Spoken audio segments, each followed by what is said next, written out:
የጣት ቀለበታቸውን ለፕሬዝዳንት ኢሳያስ አፈወርቂ በስጦታ አበርክተውላቸዋል። አንደኛው ድልድይ ነው። አንደኛው integration and unity that the Prime Minister has been talking about.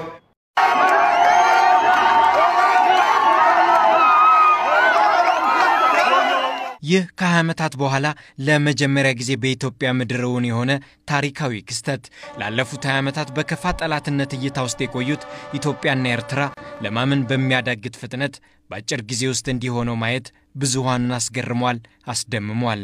የኢትዮጵያ ጠቅላይ ሚኒስትር ዶክተር አብይ አህመድ ባሳለፍነው ሳምንት ይህን የ20 ዓመት ታሪክ ኤርትራ በመሄድ ወደ እውነት ሲቀይሩት እንኳንስ ኢትዮጵያውያንን መላ ዓለምን አስደንቋል። ይሄው በሳምንቱ የኤርትራው ፕሬዝዳንት ኢሳያስ አፈወርቂ ወዲ አፎም ለፍቅርና ለአንድነት ተደምረው ኢትዮጵያ ገቡ።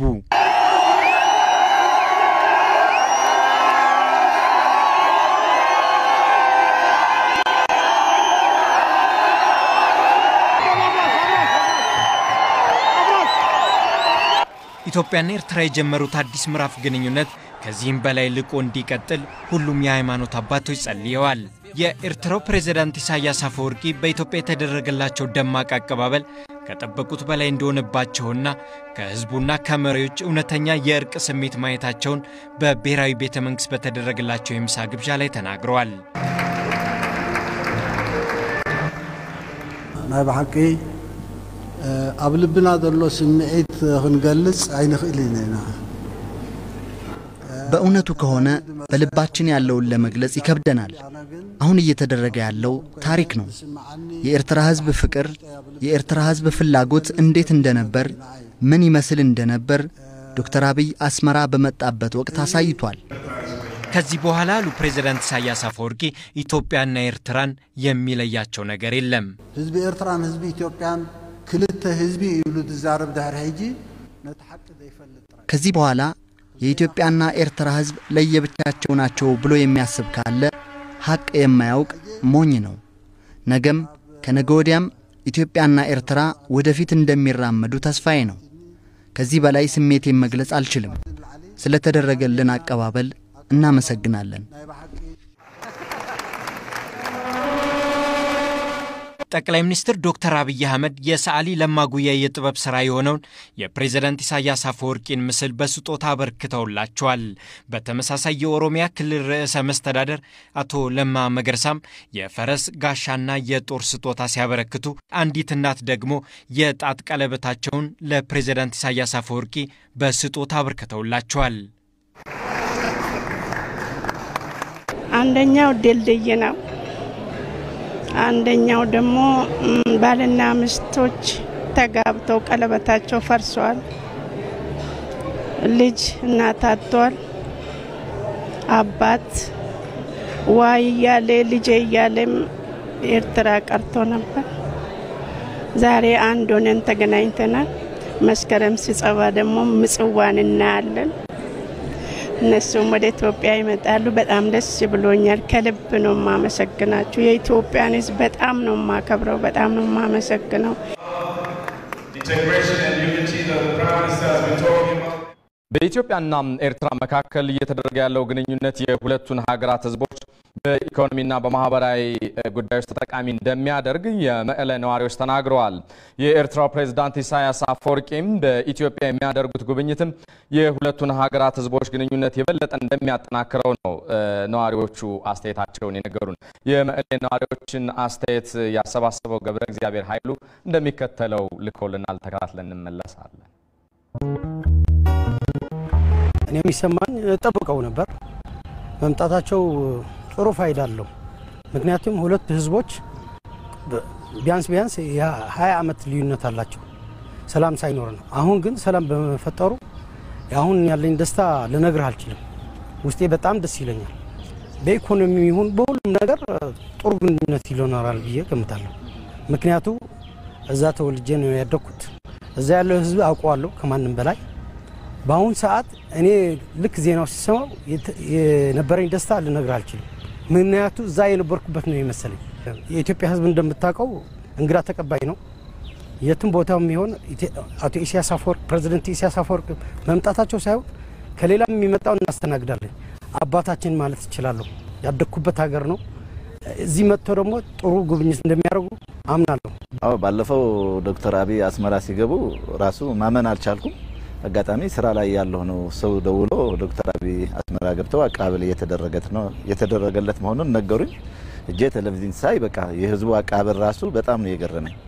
አሁንም ፕሬዝዳንት ኢሳያስ አፈወርቂ ወደ ኢትዮጵያ መጥተው የኢትዮጵያ ህዝብም በደንብ ተቀብሎ ልክ ዶክተር አብይን ያስመራ ህዝብ እንደተቀበለው ከዛ በላይ ማርጎ ምክንያቱ የኢትዮጵያና የኤርትራ ህዝብ ከማንም በላይ ተሳስሮ አብሮ የመኖር ፍላጎት ያለው ህዝብ ነው። በተለይ ደግሞ በዚህ በኩል ከትግራይና ከኤርትራ ህዝብም ምንም መለያየት አይችሉም። በባህልም በቋንቋም በሁሉም ነገር ሊለያየን የሚችል ነገር የለም። አጋጣሚ የተፈጠረ ነገር የዛሬ 20 ዓመት አሁን ደግሞ እንጃ እኔ መግለጽ ከሚችለው በላይ ነው። አሁን ያው ፕሬዝዳንት ኢሳያስ አሁን አዲስ አበባ መግባታቸው ሁሉም ሰው በቃ በጣም ትልቅ ትርጉም አለው። ፕሬዝዳንት ኢሳያስ አፈወርቂ እንጃ የዛሬ 20 ዓመት ስታስበው እንደዚህ ብለው አዲስ አበባ ይመጣሉ የሚል እምነት አልነበረም። ይሄ ግን በቃ በኢትዮጵያና በኤርትራ መካከል የነበረው የቦርደር ችግር የሌላ ችግር በቃ ያው ሁሉም ነገር እንዳበቃለት ነው የሚያመለክት። ምክንያቱም ዶክተር አብይ ባለፈው ሳይታሰብ ሄደዋል። ፕሬዝዳንት ኢሳያስ አሁን አዲስ አበባ ገብተዋል። ስለዚህ ሁሉም ነገር በቃ አልቋል ማለት ነው። ስለዚህ በጣም ደስ ብሎኛል። እኔ ክቡር ፕሬዝዳንት ኢሳያስ አፈወርቂ ወደ አዲስ አበባ መግባታቸው በጣም አሪፍ ነው። ህዝቡም ይጠብቃል። እንጠብቀው በላይ ነው የወደድነው። ብዙ ጥቅም አለው። መጀመሪያ አብረን ሰርተን እናድጋለን ኢትዮጵያና ኤርትራ። ሁለተኛ ደግሞ ህዝቡ ደግሞ ተለያይቶ የነበረ ይተቃቀፋል። እኔ ለምሳሌ እኔ አዩቶቻችንና አጎቶቼ እዛ ነው ያሉት፣ አስመራ ነው ያሉት። 17 ዓመት ነው የተለያየ ነው። እዛ ሄደን ብንገናኝ በጣም ጓጉቻለሁ። አብረን ነው የምናድገው። በሱ ደግሞ ያ ብዙ ዓመት የተለያየው ህዝብ ደግሞ በንግድ ይሁን በስራ ይሁን ብዙ ነገር ይጠቅማላቸው። ደግሞ ለእድገቱ ለሀገሪቱ እድገት በጣም አሪፍ ነው። የኤርትራ ፕሬዝዳንት ኢሳያስ አፈወርቂ አዲስ አበባ መግባታቸውን ተከትሎ በቀጥታ የቴሌቪዥን ስርጭት የተካተሉ የመቀለ ከተማ ነዋሪዎች በጉብኝቱ መደሰታቸውን ገልጸዋል። በስፍራው የሚገኘው ሪፖርተራችን ሙሉጌታ ተስፋይ ደግሞ ተጨማሪ መረጃዎችን ሊያደርሰን በቀጥታ መስመራችን ላይ ነው የሚገኘው። ሙሉጌታ፣ በቴሌቪዥን መስኮቱ የተካተሉ ነዋሪዎች ከዚህ በላይ ስሜታቸው ምን ነበር? አንተስ የታዘብከው ነገር ምንድነው የሚለው ነገር ሰብሰብ አድርገህ ብትነግረን። አመሰግናለሁ ሰለሞን። እንግዲህ የፕሬዝዳንት ኢሳያስ አፈወርቂ አዲስ አበባ ይገባሉ ተብሎ የቀጥታ ስርጭት ከተጀመረበት ጊዜ ጀምሮ የመቀለ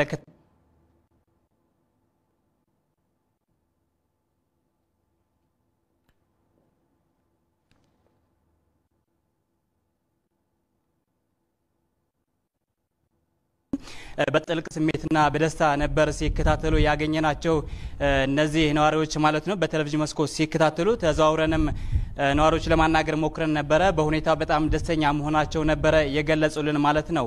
የመቀለ ከተማ ነዋሪዎች በተለይ የፕሬዝዳንቱ ጉብኝት ዶክተር አብይ ወደ አስመራ ያደረጉት ጉብኝት አንድ እርምጃ ወደፊት ያሻገረ እርምጃ ስለመሆኑና በዚህም እንደሚያደንቁት ነበር ሲገልጹልን የነበሩ እነዚህ ነዋሪዎች ማለት ነው።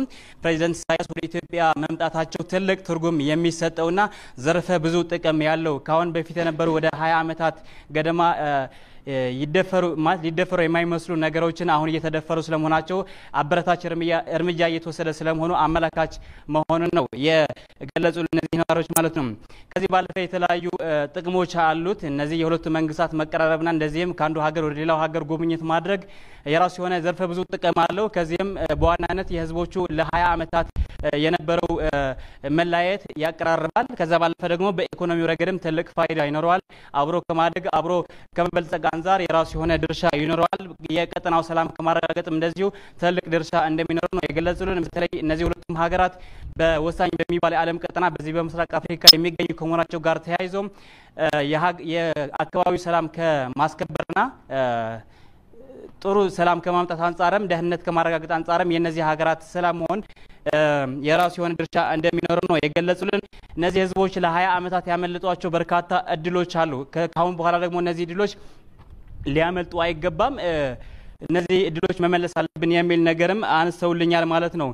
በአጠቃላይ የህዝቦቹ ወንድማማችነት ወደ ነበረበት በመመለስ ሁሉም ሁኔታዎች ወደ ተረጋጋ ሁኔታ በመመለስ ሰላማዊ ሁኔታ በመፍጠር ህዝቦቹ ጣፋንታ አንድ ላይ መሆኑም እንደዚሁ ይታወቃል። ይሄም ያረጋግጣል የሚል ነገር ነው ያነሱልኝ። በአዲስ አበባ ላይ ለፕሬዚደንት የተደረገው አቀባበልም በኤርትራ ለዶክተር አብይ የተደረገው አቀባበል አጸፋ ነው በጣም የሚገርምና ጥሩ እንደሆነ ነው የገለጹልኝ። በዚህም ደስተኞች መሆናቸው ኢትዮጵያዊ ባህል ኢትዮጵያዊ ሴት የጠበቀ አቀባበል እንደነበርም እንደዚሁ በቴሌቪዥን መስኮት ሲከታተሉ ነዋሪዎች እንደዚሁ ገልጸውልኛል። በቀጣይ ደግሞ አስደናቂ የሚባሉ ውሳኔዎች ይወሰናሉ የሚል ተስፋም አላቸው እነዚህ ነዋሪዎች። በተለይ በአስመራ ድንገት ዶክተር አብይ አስመራ ሲሄዱ በድንገት ሳይታሰብ ማለት ነው